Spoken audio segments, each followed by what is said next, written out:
natutunan din sa kanya kung paano ka sasagot pag single ka. Kasi ang sagot niya sa atin noon, in a relationship, self. So, sa self daw niya siya, may relationship. May update na ba tayo? Ayun Kumbaga, in a relation self. Relation self, yes. Ayun nga, kung si Dan, yung kanyang girlfriend ay nasa Disneyland, ako naman naghahanap ng Disney princess. Ba't parang tumingin ka kay partner ko? Hindi kasi si Miss Jenica, siya yung nagtanong. So, syempre, dapat lang naman natitingan ko sa kanya kung sinong nagtanong. Di ba, ma'am? At saka, kasi nagtanong siya kanina kung sino nga ba yung mga may kayakap sa gabi. Eh, wala din ako. Alam mo, talagang medyo umiwas na kami ni Dan dito kasi talagang baka naman, ano ba ang tipo mo sa isang babae? Wise. Ay, ako wala. Kasi ang love, pag naramdaman mo na yan, yun na yun eh. Wala kang pipiliin. Mukha, height, color, yung wala. sinabi mong mukha, napatingin ka sa akin. Yung parang sabi mo, wala. Kasi ikaw naman yung kinakausap ko, Ma'am Shimel. Okay, natanggap na ko naman yan.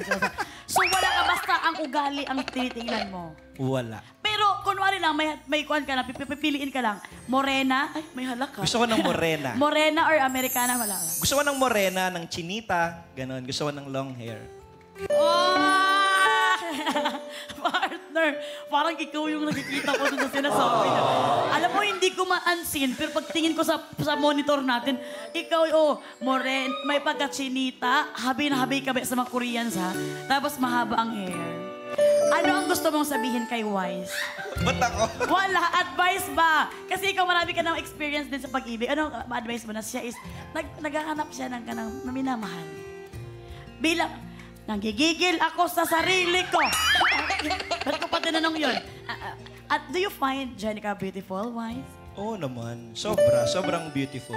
Sa totoo lang, dati pa, nanonood ako nung college ako ng teleserye na, ano ang title nito? Ako'y sa'yo? Addict sa'yo. Sobrang fan ako. Oh, nakita mo siya doon?